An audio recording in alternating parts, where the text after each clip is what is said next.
వి gold trusted gold buyers తాకట్టులో ఉన్న బంగారాన్ని విడిపించి ఈ రోజు ఉన్న మార్కెట్ ధరకే కొనబడును. మరిన్ని వివరాలకు సంప్రదించండి 7710772020.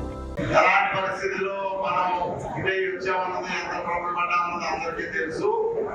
అలాంటి పరిస్థితుల నుంచి ఇవాళ ఒక ప్రక్కన రాష్ట్రాన్ని కాపాడుకోవడం, మరో పక్కన మన ప్రాంతాన్ని కాపాడుకోవడం, మరో ప్రక్కన మన నాయకుల్ని, మన కార్యకర్తల్ని, మన ప్రజానీకాన్ని కాపాడుకోవడం, వాళ్ళ కష్టాలు ఉంటాయి. ఇవన్నీ బాధ్యతలు ఉన్నాయి. బాధలు ఉన్నప్పటికీ కూడా, ఇబ్బంది ఉన్నప్పటికీ కూడా దయచేసి అలాంటి నిర్ణయాలు వెంకటేశ్వరరావు మీరు మాకు చాలా పెద్ద అయినా అలాంటి నిర్ణయాలు మనం తీసుకోవద్దు. మనకి ఇది కరెక్ట్ కాదు. మనం ఖచ్చితంగా మంచిగానే అన్ని జరుగుతాయి. చక్కగా అన్ని నాయకుల దృష్టిలో పెడతాం. మన నాయకుల దృష్టికి, అధిష్టాన దృష్టికి మన సమస్యలన్నీ కూడా అవసరమైతే అందరం కలిసి తీసుకెళ్లి పరిష్కరించుకుందాం. కానీ ఈ రాష్ట్రం ఉన్న పరిస్థితుల్లో మనకి ఇది అన్ని కూడా తప్పనిసరి పరిస్థితి కాబట్టి కొన్ని కష్టాలు, బాధలు ఎన్నో చూశారు మీరు. జీవితంలోనే ఎంతో కష్టపడి జాగ్రత్తగా మీరు నడుపుకుంటూ వచ్చారు. అలాంటి పరిస్థితుల్లో మీరు అలాంటి మాట మాట్లాడద్దు దయచేసి. ఇంకో రకంగా మనం ఇదవద్దు అని చెప్పి ఇచ్చేదంటే టౌన్లో ప్రత్యేకమైన పరిస్థితి. ఆయన ఎంత బాధపడుతున్నారంటే కూడా మనిషిని, పార్టీని ఎంత అవమానపరిచారో. నాకు వచ్చిన విజ్ఞాపనలో కూడా 2 విజ్ఞాపనలు వచ్చినాయి టౌన్ నుంచి. పార్టీ ఉనికికే ప్రమాదం ఉంది, చూసుకోండి ఇన్ఛార్జ్ గారు తెలుగుదేశం పార్టీ ఇదని చెప్పి నాకు 2 విజ్ఞాపనలు ఏదైతే పబ్లిక్ రివెన్స్ ఉందో అందులో కార్యకర్తల నుంచి కూడా వచ్చినాయి టౌన్ నుంచి. దాని మీద మాట్లాడదాం. అంతా కూడా మాట్లాడుతాం. నేను కూడా మంత్రి గారితో మాట్లాడుతూ ఉన్నాను, ఆయన కూడా ఏదో మాట్లాడతారు. కొంచెం దయచేసి కొన్ని విషయాల్లో జరిగింది కరెక్ట్ గా కాదంటలా.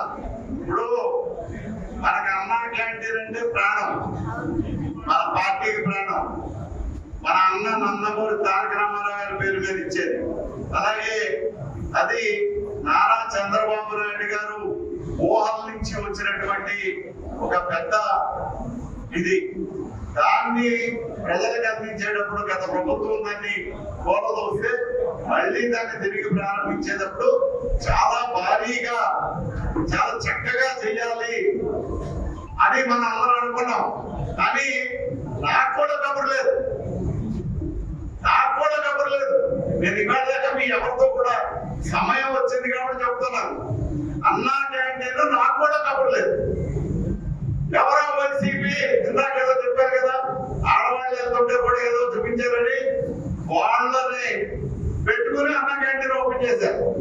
ఇక్కడ జరిగింది అది. దయచేసి ఇవన్నీ ఉన్నప్పటికీ కూడా మీకు ఇందాకే అనుకున్నాం, మనం ముందుగానే అనుకున్నాం, మనం వ్యవస్థ కోసం పోరాడేటటువంటి మనుషులు. మనకి పదవులు ఉన్నా లేకపోయినా వ్యవస్థ ముఖ్యం, పార్టీ ముఖ్యం.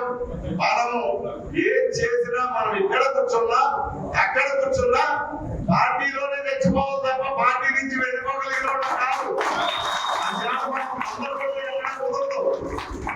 ఖచ్చితంగా ద్వితీయ శ్రేణిలో ఉన్నా, కింద శ్రేణిలో ఉన్నా, దేంట్లో ఉన్నా కూడా తప్పదు. కాబట్టి దయచేసి మీరు అలాంటి ఇది తీసుకోవద్దు. నా మాట మన్నించి, మీరు పెద్ద ఆయన, మీకు ఆవేదన మీకు అంతా ఉంది. మిగిలిన మండలాలు వేరు, టౌన్ లో జరుగుతున్నటువంటి పరిణామాలు వేరు. తప్పకుండా దీని మీద సరైనటువంటి నిర్ణయం తీసుకుందాం. మీరు, మేము అందరం కలిపే ఇది చేద్దాం. అందరం కలిపే దాన్ని ఏంటన్నా తెచ్చుకుందాం. దాంట్లో దాని మీద పోరాడదాం తప్ప మనం ఎవరూ పక్కకి వెళ్ళవలసినటువంటి పని లేదని చెప్పి మీకు అందరికీ మనం చేసుకుంటూ వేలు ఖర్చు పెట్టి అవేర్నెస్ లో శ్రమించి చేసినటువంటి పరిస్థితుల్లో అక్కడ ఒక్క 4 ఓట్లతో ఓడిపోవడం జరిగింది. అంటే టౌన్ లో చాలా బ్యాలెన్స్ లో 7-8 వార్డులు తక్కువ బ్యాలెన్స్ ఓడిపోవడం జరిగింది. మీరందరూ కూడా గమనించండి. కానీ అదే పరిస్థితుల్లో ఈ వేళ ఓటమి అంటే అందరినీ సంప్రదించాలి, మనమే చేసిన వాళ్ళే చేసిన. ఈ వేళ అటువంటి పరిస్థితిలో ఉన్నటువంటి ఆ వార్డులో ఇన్ఛార్జి కానీ టౌన్ ప్రెసిడెంట్ కానీ కనీసం కూటమి నాయకులు ఏదైనా ఒక మాట చెప్పి జాయిన్ చేసుకున్నారా? మిగిలిన వాటిల్లో ఎవరికైనా చెప్పి జాయిన్ చేసుకున్నారా? కూటమి కూటమి అంటున్నాం, మనం కూటమి కట్టుబడుతున్నాం, మన నాయకుడు మాట కట్టుబడుతున్నాం. ఎక్కడ ఏది కూటమి న్యాయం జరుగుతుందనేది కూడా మీరందరూ కూడా గమనించాలి. శాసనరావు గారు ప్రతి దానికి కూడా మీరు ఇది ఇలాగే ఉంటామా స్లోగా, మీరు ఇలాగే ఉండండి, మేము ఇలాగే ఉంటాం అనే టైంలో పెడితే కార్యకర్తలు నాయకులు అందరూ కూడా తీవ్రమైనటువంటి మనోవేదన గురవుతున్నారు.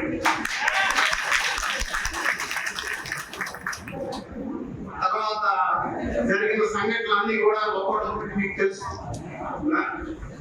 అన్నా క్యాంటీన్ ఓపెన్. అన్నా క్యాంటీన్ అంటే చంద్రబాబు నాయుడు గారు హృదయం నుంచి ఉద్భవించినటువంటి అన్నా క్యాంటీన్ ని తెలుగుదేశం కార్యకర్త ఎవరు కూడా లేకుండా ఓపెన్ చేయడం జరిగింది. ఆ వేళ అన్నా క్యాంటీన్ నియోజకవర్గ స్థాయిలో ఫ్లెక్సీ అయ్యేబట్టి భారీగా ఓపెన్ చేయించాలనే ఆశతో మేము అంతా ఉన్నాం. కానీ అది ఎలా జరిగింది అనేది కూడా మీ అందరికీ తెలుసు. ఎక్కువగా మనలో మనం మాట్లాడుకోవాల్సినటువంటి పరిస్థితి కూడా. చివరిగా ఇంకా చెప్పుకుంటూ పోతే చాలా ఉన్నాయి. మనం ఈవేళ పరిస్థితి గత 5 సంవత్సరాల్లో చాలా మర్యాదగా వెళ్ళింది మన రోజులు. కారణం మనం ఏదన్నా రోడ్డు ఎక్కాం, పోరాడాం, నాయకుడు ఎరగల పోరాటం ఫలితం 2024లో వచ్చింది. కానీ ఈవేళ ఈ సంవత్సరం కాలంలో పరిస్థితి మనం అధికారంలో ఉన్నామా, ప్రతిపక్షంలో ఉన్నామా? ప్రతిపక్షంలో ఉంటే మనం నిలదీసి అడిగే పరిస్థితి ఉంటుంది. కానీ అధికార పక్షంలో ఉండి శోభ అనిపిస్తున్నటువంటి పరిస్థితి ఇవాళ ప్రతి నాయకుడు కార్యకర్త మీద కూడా అనుభవిస్తున్నారు. కొంతమంది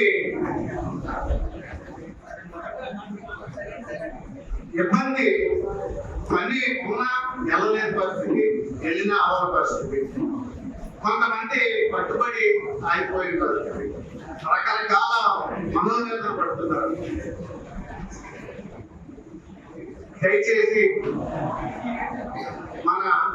నాకంట చిన్నవాడైన శేషరావు గారిని నేను ఆయన మాట ధిక్కరిస్తూ ఈనాడు ఈ పట్టణ తెలుగుదేశం బాధ్యతలో ఈ రోజు నుంచి వేరే వారికి అప్పు చెప్పి నన్ను ఈ మనోవ్యాప్తి నుంచి విముక్తుని చేయవలసిందిగా కోరుచు నేను